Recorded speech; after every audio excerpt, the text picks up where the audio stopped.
Have you ever wondered how something as simple as a matchstick could hold a secret that even wealthy garden enthusiasts rely on?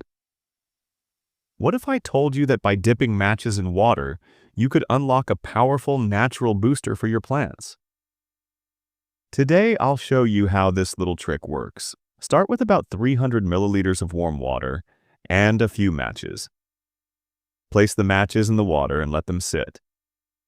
Over time, the colored heads begin to dissolve, releasing hidden minerals into the water. If you want to speed it up, gently stir the mixture. In about 20 minutes, you'll notice the water turning bluish or reddish, depending on the match head coating. That's the sign you've captured what we need. Now, why go through this? Because those tiny match heads are packed with sulfur, phosphorus, and magnesium, elements that plants crave. Sulfur helps protect roots from harmful pests. Phosphorus fuels strong growth and blooming. Magnesium supports lush green leaves. Together, they form a natural tonic that strengthens plants from the ground up. Once the water is ready, remove the matches and use the liquid to water your plants every couple of weeks. With regular use, you'll notice stronger roots, healthier leaves, and fewer pest troubles.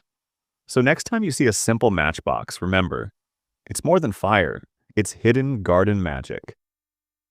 Don't forget to subscribe and share this secret with fellow nature lovers. Until next time, happy gardening.